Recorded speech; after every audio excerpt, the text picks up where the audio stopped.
साहब हमारे मित्र तो थे ही, लेकिन कांग्रेस पार्टी के बहुत मजबूत स्तंभ है और विद्यार्थी जीवन से ही ये करीब करीब पूर्णकालिक कांग्रेस के कार्यकर्ता थे और हमेशा शीर्ष पदों पर ही रहे।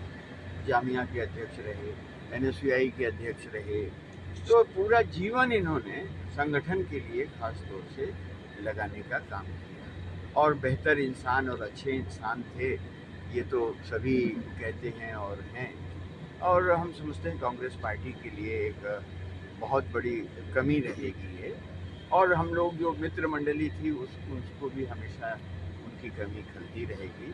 ऊपर वाला उनको उस जन्नत में जगह दे, यही दुआ करते हैं और बच्चे उनके आगे बढ़ें और अच्छा काम करें, उनके नाम को आगे बढ़ाएं, यही हमारा उनके लिए संदेश है। Sir, one nation one election को लेकर आप क्या कहना चाहेंगे? जिस तरीके से कैबिनेट ने मुहर लगा दी है, ये देश के लिए सही निर्णय है या फिर राजनीति है इसमें? देखिए, इस देश की सुप्रीम कोर्ट की फुल बेंच का फैसला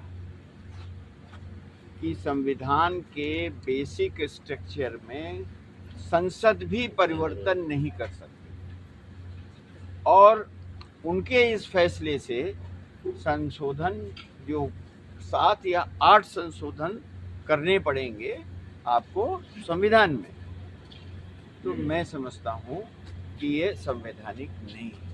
अब इस पर कानूनविद अपनी राय रखें, लेकिन जो मेरी समझ है कि ये बेसिक संविधान के बेसिक स्ट्रक्चर पर ये चोट है। और सवाल ये है, कौन कराएगा? Election commission. कौन सा इलेक्शन कमीशन?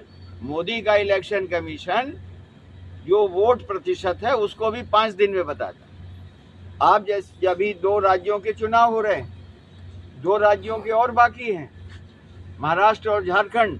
तो आप जैसे पत्रकारों ने पूछा कि साहब 4 राज्यों में होना था, 2 ही में क्यों हो रहा है? तो इलेक्शन कमीशन ने कहा कि हम 4 राज्यों में अभी नहीं चुनाव करा सकते। तो जो 4 राज्य में नहीं करा सकता वो कह रहा है कि हम देश में जम्मू कश्मीर के जो चुनाव के नतीजे मैंने आपको बताया, बड़े पैमाने पर जो लोग वोट को नहीं मानते थे, समझ रहे हैं, लोकतांत्रिक विश्वास में नहीं करते थे, जिनको जेल में रखा जाता था, भारतीय जनता पार्टी ने उनको निकाल के चुनाव के मैदान में उतार दिया ताकि वोटों का बड़े पैमाने पर विभाजन हो।